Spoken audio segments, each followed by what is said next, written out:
The 2008 global financial crisis has called into question the American capitalist model.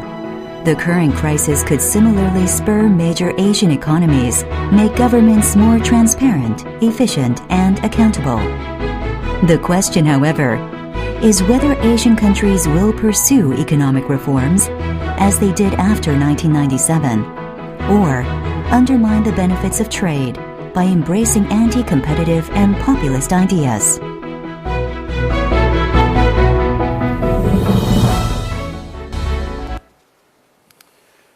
Great. Well, thank you all very much for joining us this afternoon. My name is Joseph Sternberg, and I'm an editorial page writer with the Wall Street Journal based in Hong Kong.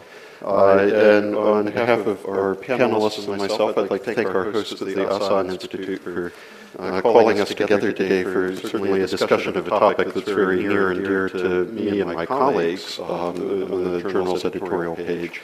This issue of how developments in the economies outside of Asia are bearing on the political economy in Asia. And so I think that certainly we're due for a very interesting discussion on that this afternoon, and trying to understand how people in the region here have interpreted events overseas and what lessons they're drawing and what some of the potential implications for economic policy in Asia might be from those. And so to discuss that topic with us this afternoon, we have first immediately to my left Dr. Jongryn, who's a research fellow at the Asan Institute and also the Vice President for International Affairs at Yonsei University. And to his left, we have Dr. Jennifer an assistant professor in the Graduate School of International Studies at Ewha Women's University. And to her left, we have Ms. Natalia Soebagjo, who's the Executive Director of the University of Indonesia's Center for the Study of Governance. And to her left, last but not least, we have Dr. Xuedong, who's the Deputy Director of the Center for Global Governance and Development in Beijing. And so I think what we'd like to do, perhaps, is give our panelists a brief opportunity to offer some initial thoughts on this issue, and then we'll try to have an opportunity to discuss amongst ourselves up here on the platform, and then open it up to some questions both for you in the audience and people who might be watching us over the internet. So without further ado, actually, Jongryn has asked me to start at the far end, so if it's not going to surprise the folks down there, perhaps we could start with Dr. Yang for some of his initial thoughts and then work our way in this direction. So my first? Yes. So that's the follow this agenda. Okay. Thank you very much. Actually, I also thank you this plenum, because it was it's a first trip for me to visit your country. Even I know a lot of film made by your country. I know your soccer team very powerful, but actually I didn't visit your country. For me, actually, I think I'm not very qualified to talk about this topic, because we say we are not capitalist, we are socialist with Chinese characteristics. But anyway, for any country, if you want to develop, you have to rely upon capital, rely upon capitalist, rely upon entrepreneur. So if you lack of these factors, you cannot development. For China, I think if you look at China, why China grows so rapidly, because in the past 30 years, we have this factor. We mobilize this factor. So now we have a very big firms. We also have a very active entrepreneur. So as for the global crisis impact upon China, I should talk about three factors: the state, the capital, and the society. We can see, actually, these three factors try to adjust themselves to deal with the crisis. As for the state, so we can see on the national level and the local level, the national level, after the national level, try to inform its administration system to make it more efficient, and try to reform its revenue system, taxation system, and the loading system to help enterprises to adjust to this crisis. But if you look at the local level, you can find different reactions. On the coastline region, the local government make efforts to change its industrial structure. So then it force some capital go inland, move to the inland. But for the local states in inland, they also make a lot of effort to attract this capital. Because China, we have many local governments, they can keep with each other to attract this capital. So the government become more efficient. If you look at this, the capital, I think now two phenomena are more evident. One phenomenon is some capital, they become very international. They flow out of China. So if you know China, if you read Chinese newspaper, they talk about a new phenomenon. We call it outflow of a rich person. They fled to the West. They bring a lot of capital with them. So that's one phenomenon. Another phenomenon, some capital, especially some capital, mainly in the industry, they try to make some technical innovation. We call it upgrading industry.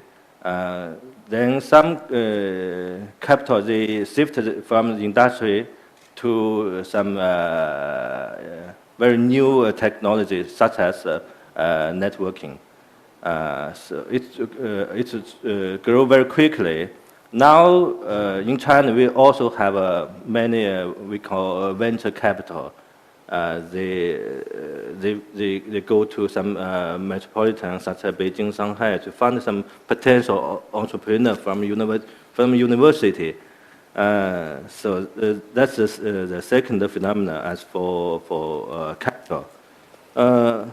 But besides the state and the capital's reaction, we also have to notice this society is changing very quickly. I think for China, if talk with ordinary people, they have the same answer. They agree with the economic development. It's very important for China.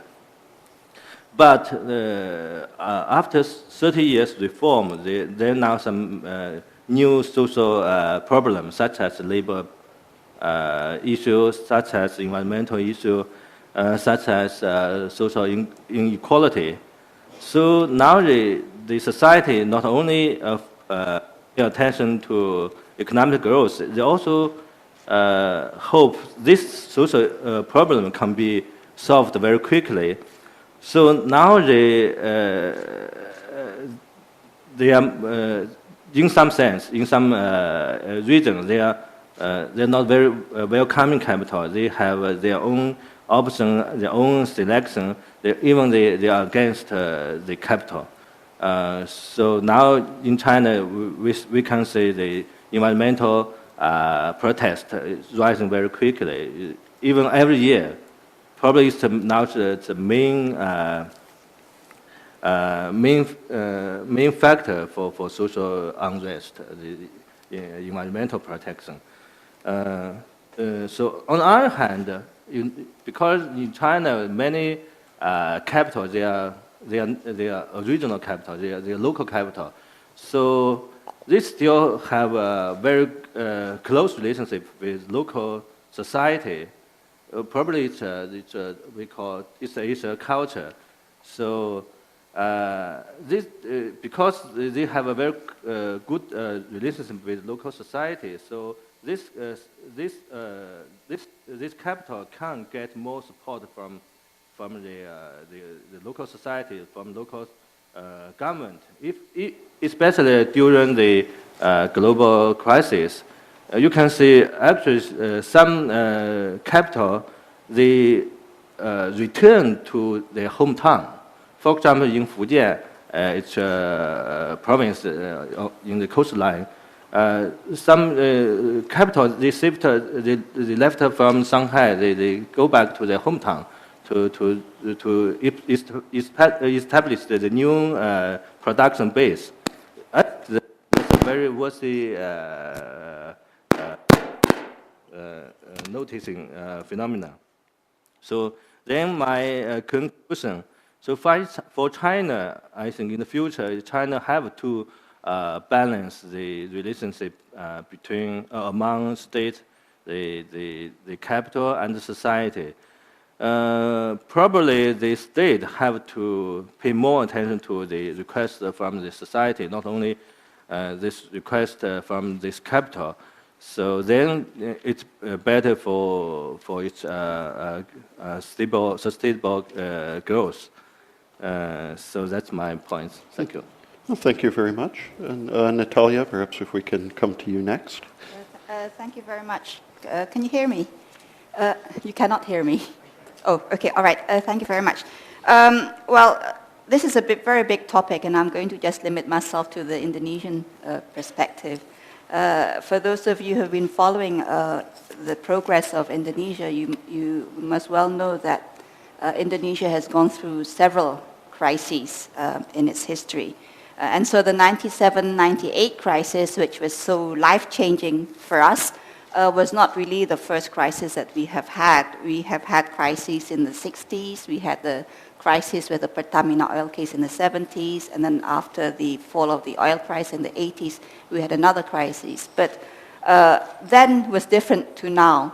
We were able to deal with the crises then much easier, so to speak, because at that time, power was in the authority and power was in the hands of President Suharto. We were under an authoritarian system. There was no organized political opposition. There was parliament was a rubber stamp parliament.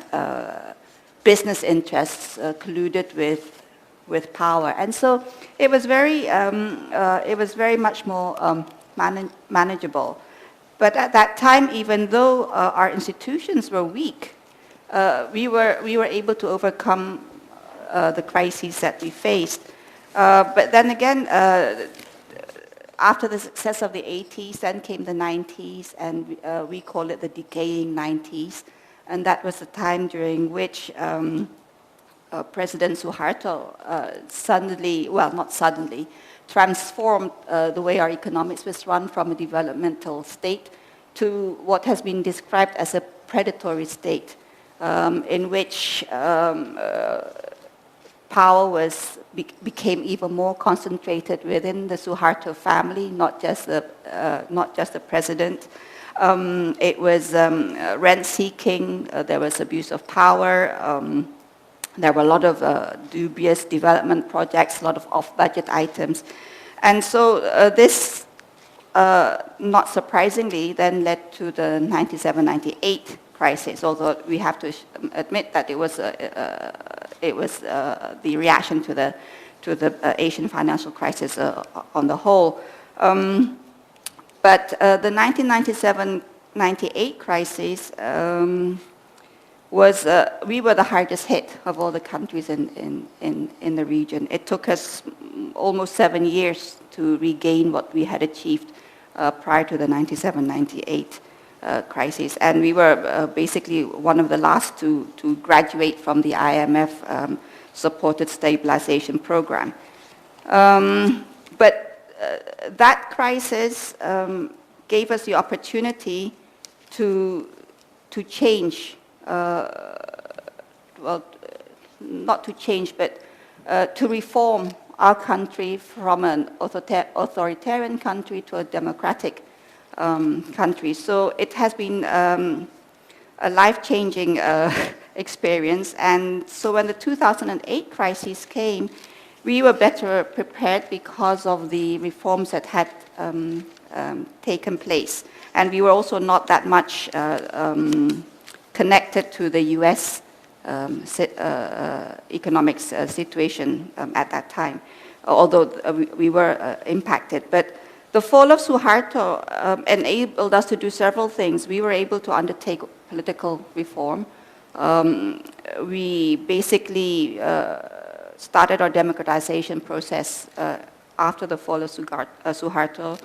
We had electoral reform, we had decentralization and the devolution of power. We had economic reforms, we improved the financial and the banking system. Tax reforms, we dealt with cross-ownerships and the conglomerates in Indonesia.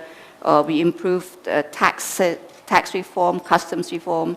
And at the same time, we also experienced social reform in the sense that after the fall of Suharto, there arose a proliferation of civil society organizations.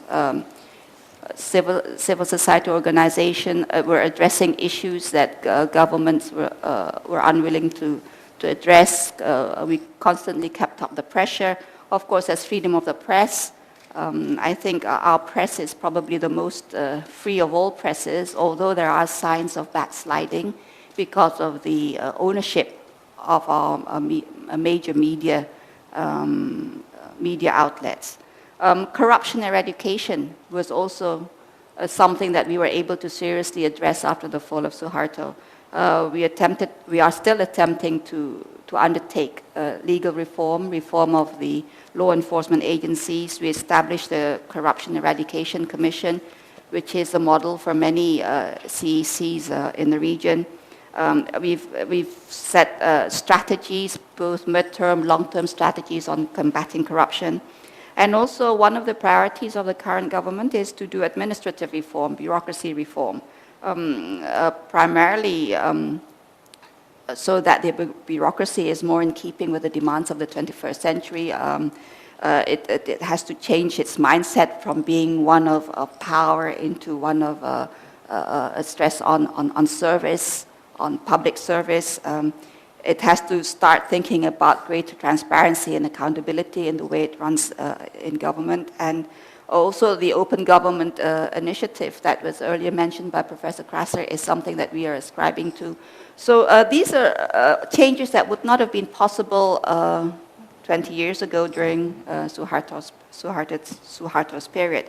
But then again, 15 years after the fall of Suharto, we are still facing immense challenges. Although we are committed to fighting corruption, we haven't really improved. If we look at the Transparency International's CPI, our level has basically been stagnant. We are at the moment only faring better than the CLMV countries in Southeast Asia. Last year, we were better than the Philippines, but in 2011, we were better than the Philippines. At 2012, we've slipped behind the Philippines. If you look at our Human Development Index, we're still below average. We have a survey called the Public Sector Integrity Survey, which is done by our Corruption Eradication Commission. We've also made very, very minor improvements. In the Doing Business report, despite our efforts to improve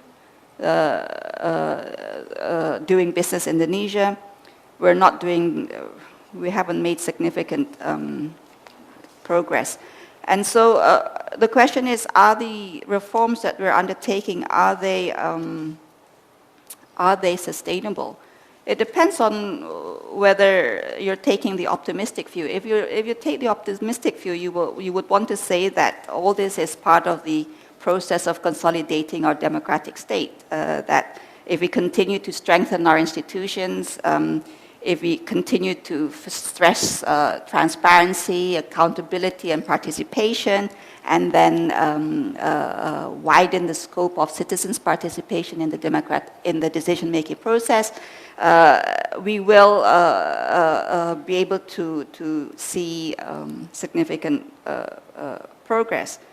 That's the optimistic view. And if you believe that we are going towards the path of liberal democracies with free market system and so on.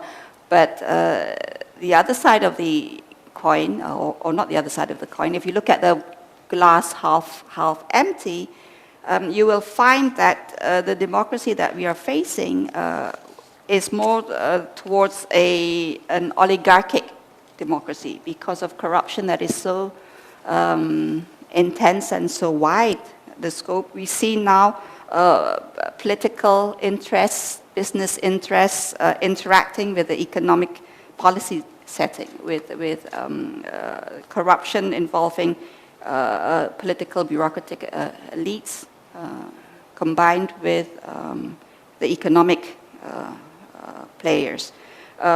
We see that the collaboration that was successful in Japan a few years ago, whereby business, government, and the bureaucracy were some sort of a troika, we're sort of corrupting that into a system which is basically eroding our future growth. Electoral politics, the democracy that we have, because we have elections practically every day, or if you count the local elections, it's become very expensive. It has created business elites who abuse their capital to further their political interests, to buy political positions in the legislature. So we are sort of very worried about the developments that we see in Indonesia, because we feel that we may be faring away from the ideals of a liberal democracy and a free market system into one that is even more predatory than during the Suharto period, in the sense that now power has been devolved into local elites, regional power, and which on the whole is very is weakening the state. So that, in a very, very quick nutshell, is sort of what is happening in Indonesia. And the most troubling is that our macroeconomic is doing very well, and so people don't see the underlying turbulence behind the impressive figures. The discourse in Indonesia at the moment is basically what will happen next, where are we going, where are we heading, because the political leadership at the moment, there is a leadership crisis, and in 2014 we will be facing elections, and at the moment it is unclear yet what kind of a leader will come out in the foray of the elections. So I think that should be enough of an introduction. Thank you very much, and you've raised a couple points I think we should come back to once we do the panel discussion, but for now I'd like to turn it over to Jennifer for some of her thoughts. Okay, thank you. Can everyone hear me? Yes. Today I'll limit my discussion to post-2008 capitalism in Japan. So I want to organize my discussion around a very interesting observation. So unlike the previous recessions in the 90s and 2000s, the 2008 global financial crisis generated very strong political rhetoric for social policy, as opposed to market reform rhetoric in the previous recessions. But when you actually try to look at the actual impact of the 2008 crisis on Japanese capitalism, the impact is quite insignificant. And by structure of Japanese capitalism, I'm talking about institutional traits developed under the developmental state, such as state intervention in the economy, main bank system, lifetime employment, long-term supplier networks, and so on. And in fact, what we observe is very strong continuities in Japanese capitalism over multiple periods of recession and crisis. And there's little indication that this 2008 crisis will push Japan away from the developmental state model. And one argument I would like to bring up for discussion is I believe that the heavy emphasis on distributive politics in Japan is largely responsible for this resilience in Japanese capitalism. So when you look at the 2008, the post-crisis period, there are some marked differences. One is this huge shift in rhetoric. And when you think about the 1990s and 2000s, political leadership was talking about market reform. So examples of market reforms during this time, you have the Big Bang reform in the financial sector, the privatization of the postal savings system. But when you hit the 2009 lower house election, both major parties are actually endorsing welfare expansion. So you have the DPJ, a Democratic Party of Japan, their election platform is titled Putting People's Lives First. And their entire platform is on how to increase welfare spending on childcare, health services, pension, and so on, and very similar on the LDP platform as well. Both parties caution against excessive market fundamentalism. Neither party calls for fundamental structural reforms. So there is this clear shift in the post-2008 crisis. What's really ironic is despite this rhetoric shift, the primary government strategy to overcome the crisis is very similar to the previous decades. So you have the Democratic Party of Japan, they rely on really heavy government spending. This is a practice traditionally associated with the LDP, a practice that the DPJ themselves criticized during the election campaign. But what results is in 2009, the DPJ government, their fiscal budget reaches a historic high. So what we see is increasing pressure on the government budget. And what's also interesting is the pattern of spending is also very similar to previous decades. So there is not much of a difference when we look at the government spending and pattern of spending under the Democratic Party of Japan and the previous government.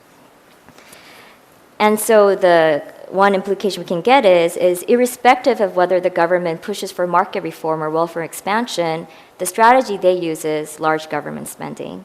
And the reason they have to do this is precisely because of the importance of distributive politics in Japan. And fiscal stimulus continues to play a very large role in the current Abe administration. I know that Abenomics is receiving a lot of attention these days. But if you look at the fiscal stimulus package that was revealed a couple months ago, the package size amounts to about 20.2 trillion yen. The bulk of the fiscal stimulus measures goes to support for small, medium-sized enterprises, agriculture, forestry, and fisheries, and infrastructure building. And this is precisely how the previous governments under the LDP and the Democratic Party of Japan spent their fiscal stimulus measures on construction and on inefficient and protected sectors like agriculture, forestry, and fisheries. And although Abe right now emphasizes that he wants to promote private investment growth, the actual budget, the amount of the fiscal stimulus that's allocated to that, it's very small. So one example is, if you look at the amount of money spent for Japanese overseas business expansion, that's 0.3 trillion yen. I mean, that's in comparison to about 8.5 trillion yen set aside for SMEs, agriculture, forestry, and fisheries. There's a very huge difference there. Another 0.3 trillion yen for human capital development employment, and about 3.2 trillion yen for stimulating private investment. So there is a disparity in the size of money that's allocated for private investment growth and to traditional sectors such as these protected sectors and construction. So how do you explain this? How do you explain the strong continuity in government spending behavior and pattern of spending, irrespective of change in ruling party, change in party political leadership, and also change in political rhetoric? And I think that we have to look at distributive politics in Japan to answer this. If you examine the Democratic Party of Japan's campaign strategy in 2009, you observe by 2009 the Democratic Party of Japan has come very close to the LDP in terms of ideology, values, and policies. There's not much differentiating the two parties. One example is that the Democratic Party of Japan's support for small government and their reluctance to increase consumption tax reduces over time. So this brings them closer to the LDP. And in the 2009 election, one of the main strategies of the Democratic Party of Japan is to outpromise the LDP in government spending to capture the traditional voters of the LDP. And this is seen in their policy towards agriculture. So what they do is the DPJ promised far more generous and expansive policies to support the farming sector to capture the traditional constituents that used to vote for the LDP. And this worked in 2009. The DPJ did capture majority of the rural and semi-rural single-member district seats in the 2009 lower house election. So I think one thing you have to think about is, unless Japanese political leaders are willing to undermine or go against the interests of these vested interests, whether it's in construction or agriculture or in declining sectors, it's very difficult for political leaders to implement structural reform. And without structural reform, it's very difficult to bring about fundamental changes in Japanese capitalism. And that's why studies on Japanese capitalism going from the early 1990s until present, many of them show that Japanese capitalism is very resilient. Despite very strong pressures to change, the market behavior of market actors, you see very limited change in corporate governance, in the employment system, in the main bank system. Although a lot of the larger corporations in Japan have shifted away from the main bank system, you still see this close connection between a dominant bank and companies in Japan. So I think I would like to close with some comments on the Abe administration. The Abenomics, although it's receiving a lot of attention, and I know that Abe is saying that his fiscal stimulus package is not pork barrel politics. There's very little evidence at this point that what he's doing is very different from what other political leaders in Japan have done. There's no significant change in the fiscal stimulus package, and the same sectors are receiving support from the government. And if these same sectors are vested interests that both major political parties in Japan are competing for votes, then I think it's very difficult for political leaders to spend the money differently.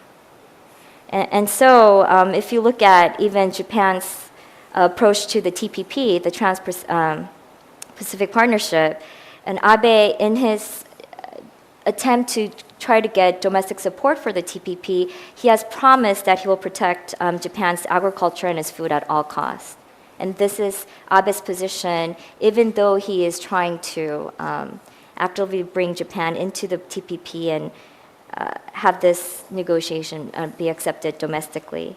So, in conclusion, unless Abe is willing to challenge vested interests the way that his predecessor Koizumi did, I think structural reform is very difficult. And even Koizumi was not able to implement a very substantial or radical structural reform in Japan, despite his willingness to challenge all of these vested interests in Japan. So. Thank you very much. Yeah. I think to wrap up sort of our opening salvo, we'll turn to Jongryn now for some thoughts, I think, on the situation in Korea. Thank you. I will focus on the Korean case in my remark. And when the financial crisis began in 2008, we had a government at the time led by President Lee Myung-bak that was very committed to free market economics and committed to moving the Korean economy to the American style capitalism. 5 years later, this year, we have a new president. Her name is Park Geun-hye, and then in her inaugural speech, she said she wants to change Korean capitalism and declare the beginning of a new model of capitalism. And the three words, the key words in her speech were economic welfare, and economic security, and economic democratization. and building a creative economy. So these are the three keywords she emphasized, and which is, you can say, a radical departure from President Lee's policy. He emphasized at the time national competitiveness, free trade, deregulation, and privatization, the classic market reforms. So if you compare President Lee and President Park, you'd think that they come from different parties, but in fact they are from the same party. So for political economists, I mean, this is a puzzle. What happened to the Korean Conservative Party? Their vision, economic vision, and their economic policy. I would argue in my remark that actually it's a little bit more complicated than that, and some people wonder whether a Korean Conservative Party changed at all, or for that matter, whether Korea has ever changed since the 1960s. So, but I will, despite that, I will argue that these changes are interesting in this, and I think these are real change, represent real changes, and because if you look at conservative politicians, you can't find anybody now who will support free market economics. So Park Geun-hye is like most other conservative politicians who abandoned, in a way, neoliberal economic reforms or market reforms, and proposing something that's very traditionally considered progressive or left-wing, especially economic democratization. So the rhetoric changed, and some policy changed, and second interesting question. So I'm saying that these changes are real, and you know, we should explain why this happened, and of course, if I have a chance, I will explain the politics of economic policy since 2008. But given that these are real changes, the question is whether these policy changes will change Korean politics. And what's interesting to us is whether it will change really what we call the Korean model of capitalism. My answer to the first question, whether it will change Korean politics, Park Geun-hye, after all, won the election.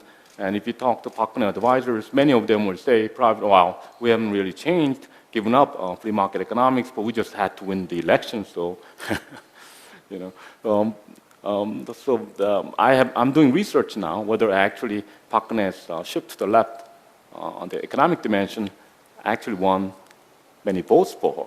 It's not clear because she wanted to win votes from young voters and middle-class voters. Whether she actually attract those votes is questionable. So that needs to be more investigated further. But even for her future administration, it'll be very important that she wins or some bills on her electoral coalition and add some more supporters, because her now approval ratings are around 45, getting close to 50%. But that's very unusual in Korean politics. And new presidents enjoy very high approval ratings. So it'll be interesting to see whether her new economic policy will change the ruling party coalition. And economically, though, I mean, there's you can make an argument that it's about time, because that we need to build a new social welfare system in Korea, and the old style of redistribution, spending money on education or rural development. These things have to change, and the Korea is now wealthy enough, and economic inequality is a serious enough problem that we need to change our economic orientation. That's true, but whether this kind of action will build a new coalition for economic growth. That I think was very interesting and for scholars like me. My second question, whether it will change the Korean model of capitalism, it all depends on what we mean by that. And traditionally, whenever we talk about Korean model, we talk about export-led growth, development. If we define the Korean model that way, that our commitment to export, our promotion, I don't think Park Geun-hye's policy will change that much. I mean, there are many reasons why I remain fairly skeptical whether Park Geun-hye's policy will change, because economic export promotion is the only thing we know, as far as how to promote economic growth. And it'll have new policies like support for small and medium-sized enterprises and new venture capitalists or venture industries or high-tech industry. It'll take a long time. But the world economy is in such a condition that I don't think the Korean public will wait for whole new policy to produce result. And it's this kind of a pressure on Park Geun-hye is already happening. It's been only 2 months since the inauguration, but our economic growth is very slow. And Japan is doing so much better than us. And now people are saying, what are we doing? We need to, make another push and support our big companies and increase our exports. So it won't be too long that she will change her policy. That's my prediction, but I don't know if I want to make many predictions. But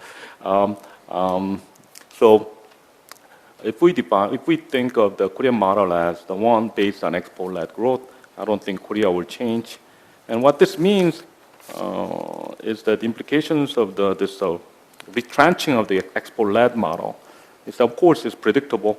They will have a more active and pragmatic state, supporting new government agendas like jobs, welfare, and industrial policy in favor of small and medium-sized companies, and much closer business-government relations. At the moment, they are not on good terms with each other, but I think they will come around and they will start working together to support government agendas. And I think, and this for a while, that we have to find a way. I think the government will try to keep our currency very undervalued to make our exports competitive with the Japanese.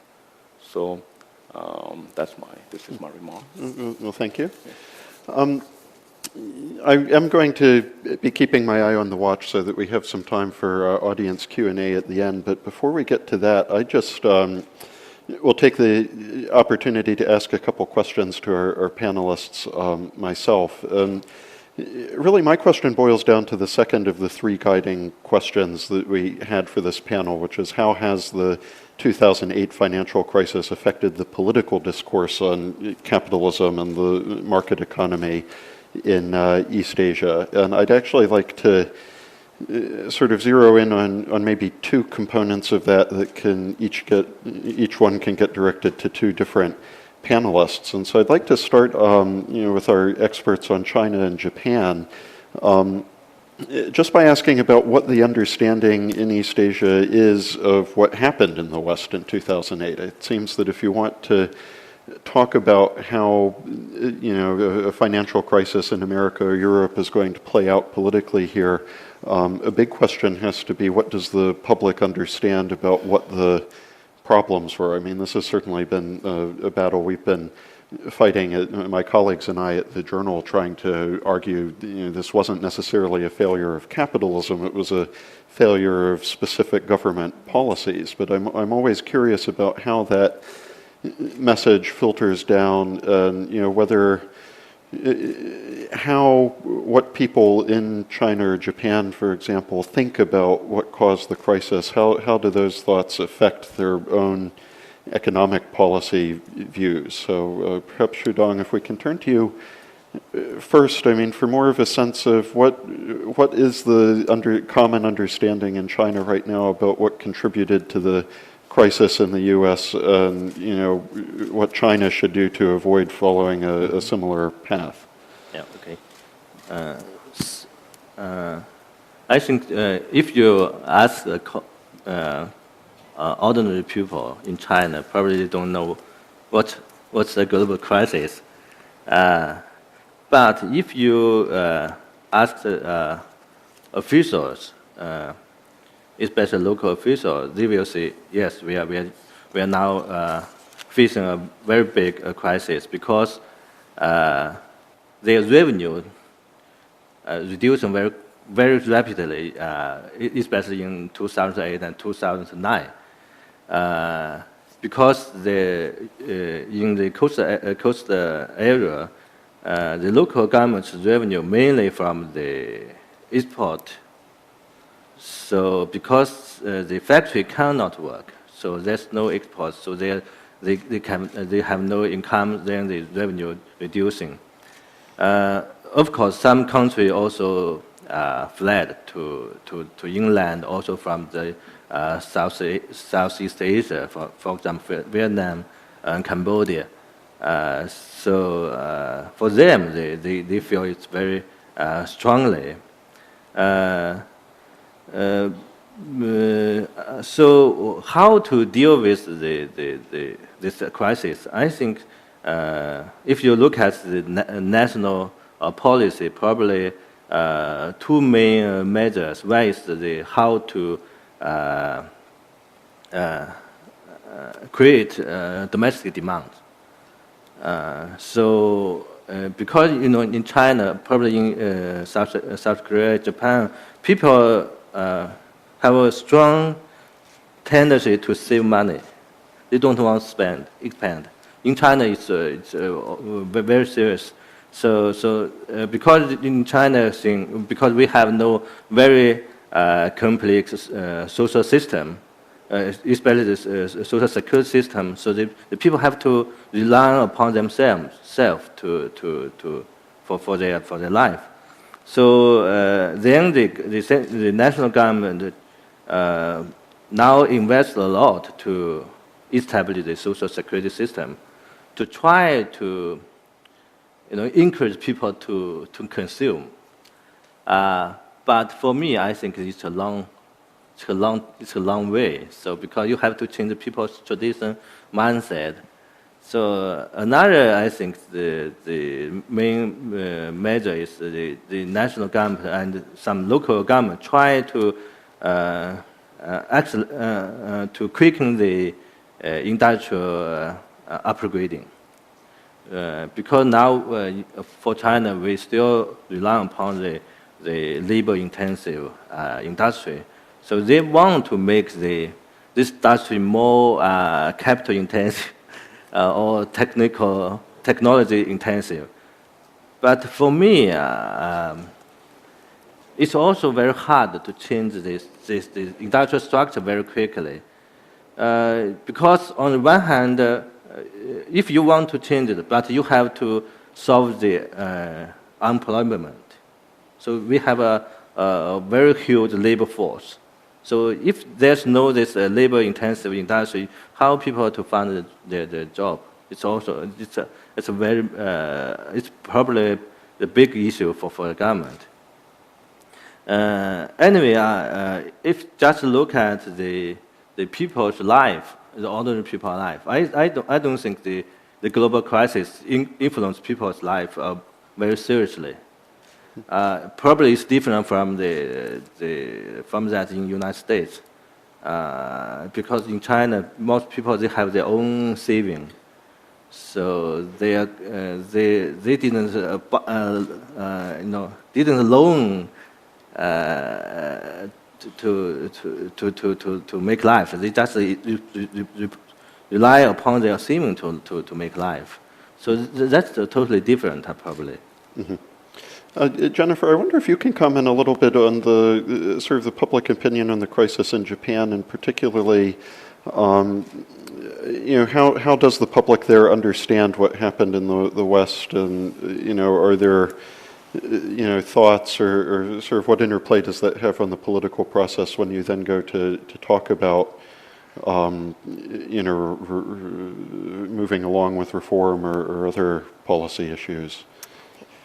First, I think it's a little difficult to measure what the people think about the crisis in the West. I mean, political discourse-wise, but I think one good way to address this question is to look at the people's expectation from the government, so which is filtering in their interpretation of the 2008 crisis.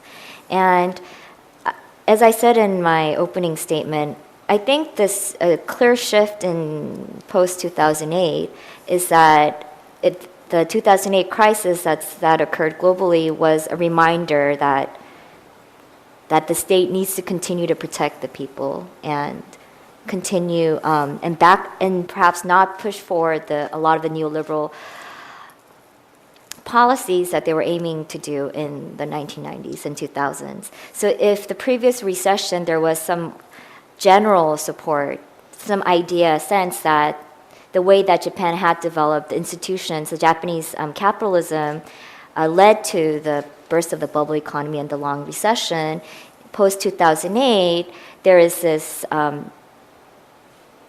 acceptance from the people that there has to be a greater government role in protecting their daily lives and security and social security. And I think this is well reflected in the positions of both political parties in the past few elections, lower house and upper house. One thing I do want to say is we have to think about Japan in the broader context of prolonged recession, the long experience with recession. So even if the rhetoric was market reform in the 90s and 2000s, that doesn't mean that the people were willing to undergo very drastic market reform. So even then, the expectation was business actors, bureaucrats, consumers, workers, all of them still expect that the government would cushion them from the impact of the reform. And that's why reform was so gradual, was so incremental, and to critics of the Japanese capitalism, they would say was so limited precisely because of that. So there isn't that much of a change because actually the norm, what the people expect are pretty similar in that even if you have a market reform, we should be cushioned from the impact. Now that there's a 2008 crisis, this is a reminder that the government needs to continue to play a role to secure livelihood and standard of living. And I'd like to phrase that question slightly differently for Natalia and Jongryn, just because Indonesia and Korea, as we discussed in your comments, are two countries that underwent a very wrenching reform process after the 97 crisis in order to try to more closely align institutions in those countries with a Washington consensus style norm. And now that Washington itself is experiencing various crises, even as Indonesia and Korea have work to do. I mean, I'm keen, Natalia in particular, to have a view from Indonesia about whether events in the economy that was really supposed to be a model for East Asia after 97, how is that changing the politics of some of these ongoing reforms you were describing? Well, we were not so badly hit by the 2008 crisis, and that was primarily because our economy was driven by consumption, domestic consumption, and the price of commodities, and so we didn't feel the impact as greatly because since the crisis we've been growing at roughly 6% a year, which is much higher than the average elsewhere. But there is recently talk about suspicions or worry about Indonesia becoming more inward-looking, more nationalistic, but that sense is, I think, pandering to the elections that's coming up, but it's also created by the sense of new confidence that we have because our economy is doing so well. We're taking a greater part in global leadership. We were part of the Open Government Initiative, we're part of the G20, and so we've got this new sense of confidence. The role of the state, Washington consensus versus Beijing consensus and the like, it is not so much in the public discourse, primarily because we now see the state being so weak, and hence bureaucracy reform, administrative reform, which is meant to strengthen the efficiency of the state has become a priority. But this cannot be done without strong political will and leadership in trying to change the mode of thinking of an outdated bureaucracy. So even if we were to depend more on the state to play a bigger role, at this point in time, the central government, at least, is in no position to do so. So I mean, the talk in the public discourse is that our country is being run on autopilot, sort of captainless and rudderless and buoyed by the strong domestic economy. Jongryn, just a few minutes if you can expand on that issue from the Korean perspective, and then we'll try to open up to some audience Q&A. So I guess the question is, has this perception that capitalism in America experienced a major meltdown in 2008, is that really showing up, for example, in newspaper columns or in political speeches or other ways that are influencing the kind of political shift you were discussing in your opening comments? Yes. Again, it's a bit more complicated. Wall Street lost status as a model. I think Silicon Valley is still remains as a very strong model for Korea. So when President Park talks about the creative economy, exactly that's the kind of high-tech entrepreneurial economy that she wants to create in Korea, and the Silicon Valley is been being mentioned as her model. So and then the United States is coming back strong this year. So maybe I think the U.S.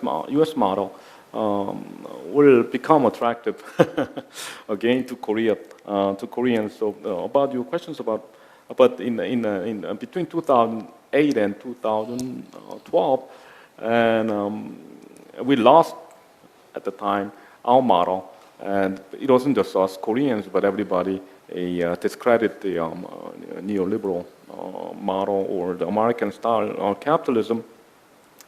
And what's interesting is that we took the failure of financial capitalism or American capitalism to be a failure of Korean capitalism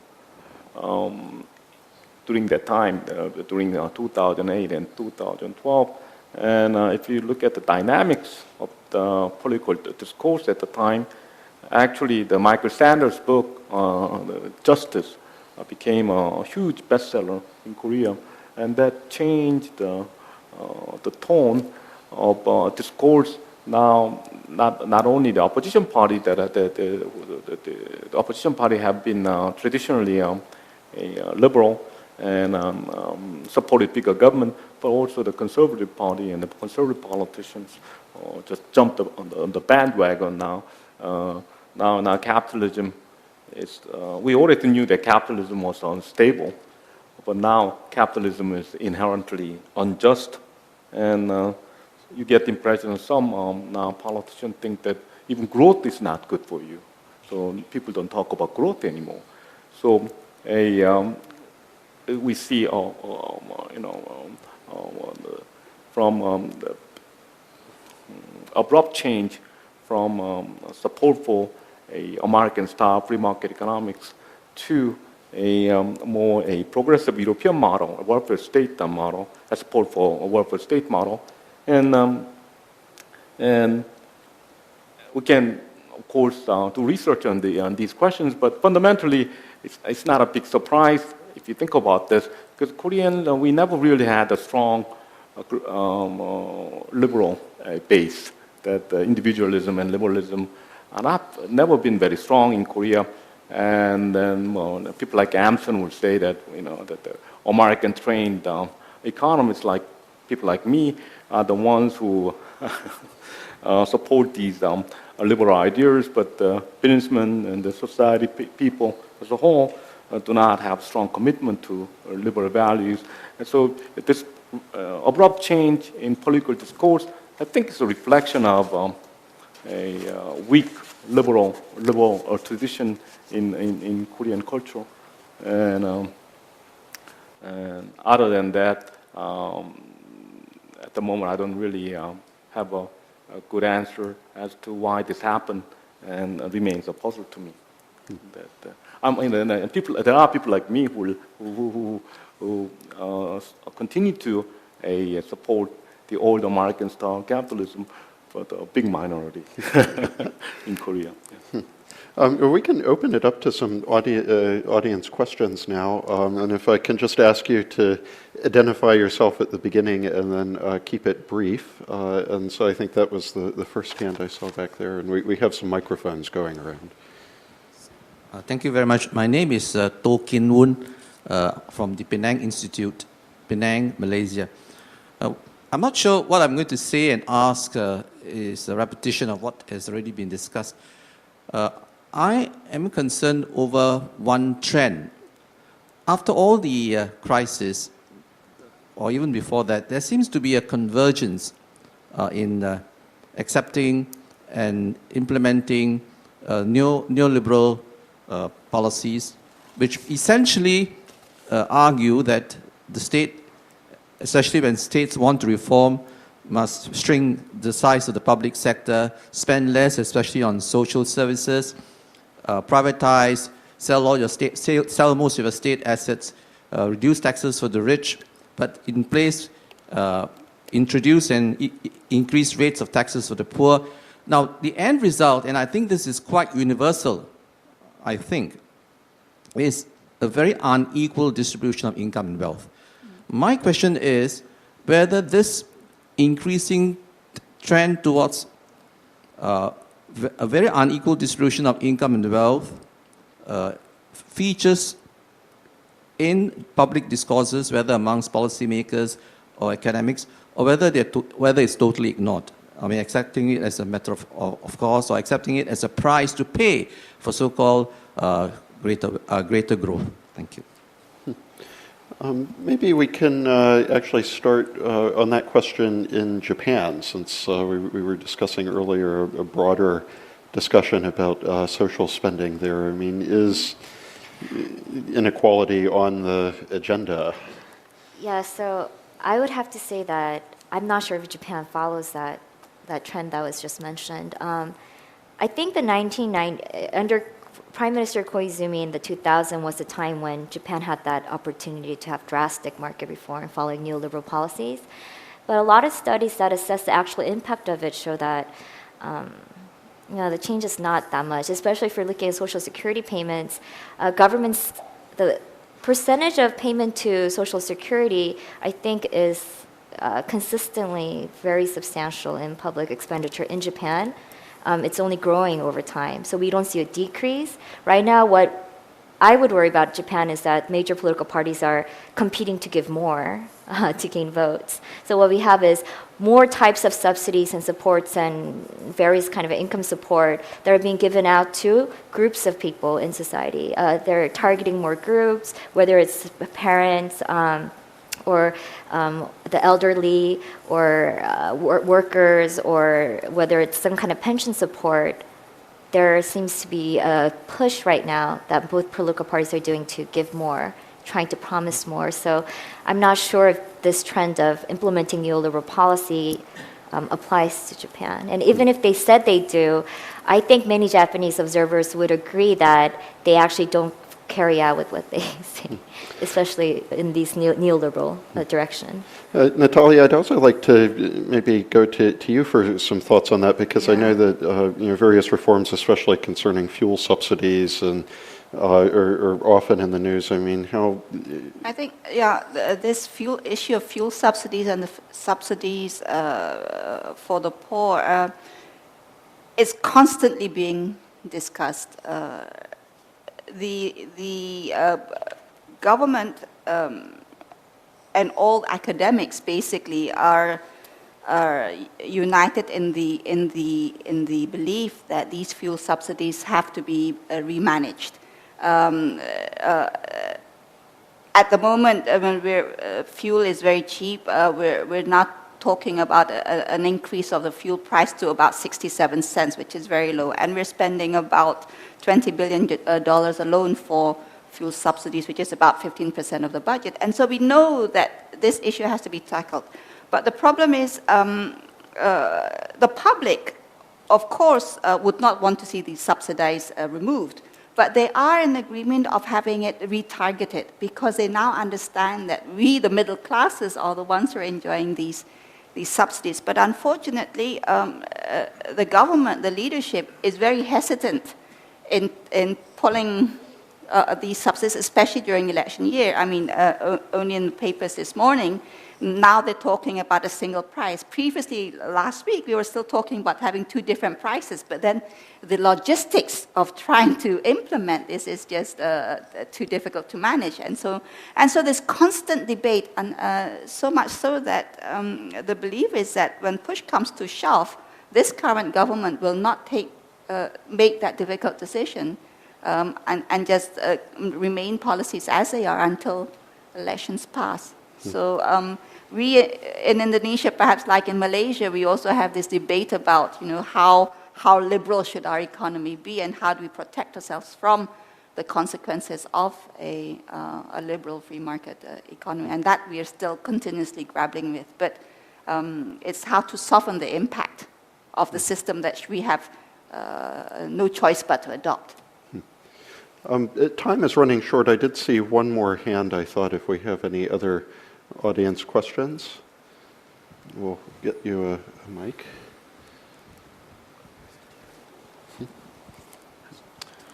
Okay, my name is Stefan Gaszewski. I'm from Hamburg University of Foreign Studies. And first of all, thank you very much for this excellent plenum. I think it was really good to hear your insights. My question is for the Chinese speaker, Dr. Yang. I was wondering about the situation in China. You often hear about the increasing gap between the rich from the coastal cities and the more poor mainland China. How would you evaluate the changes and the rising gap between the rich from the poor and the poor? And also, I think you mentioned about that the mainland China also wants to attract more capital. What is your opinion on that? How would you see that for the future? Actually, it's now become a very big problem for China. The gap become bigger and bigger because according to the Gini coefficient, it's now almost probably over 0.5. It's beyond the dangerous line according to international standard. But for me, if China want to make its economy growth more sustainable, it have to deal with it.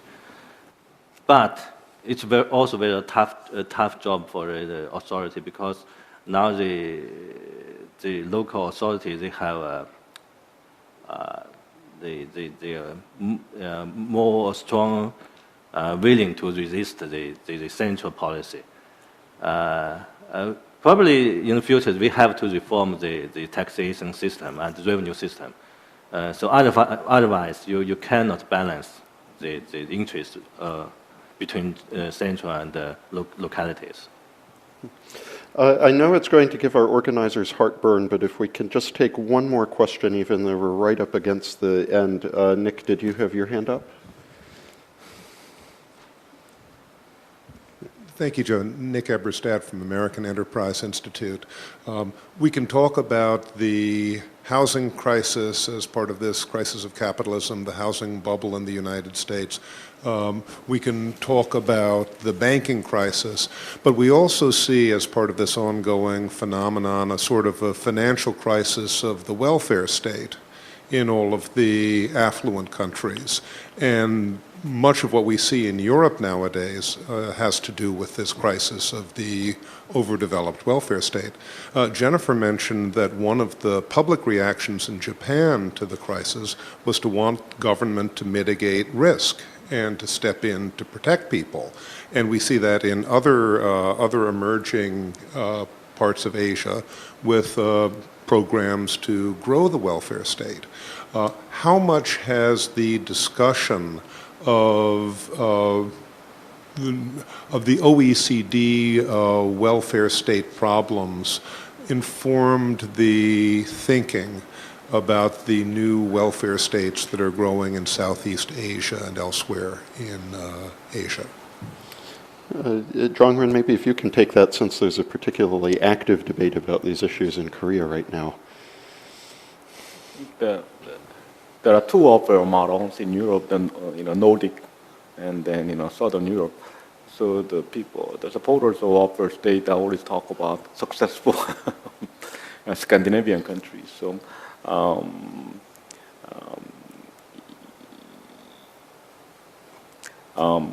many people worry about expected government spending, expected increase in government spending, and try to persuade the government not to increase our welfare spending too drastically. As I said in my opening remark, I think that this momentum or this drive toward welfare state will not last for long. Once we start losing export markets, and once we start seeing the Korean companies that we are very proud of start falling behind Japanese competitors, I think we'll come around and go back to our old export-led growth model. Well, on that note, I'm getting an insistent placard that it's time for us to end our discussion, so I'm afraid we'll have to cut it off there. But again, I'd like to thank all of our panelists for joining us today, and also for all of you in the audience for listening to us.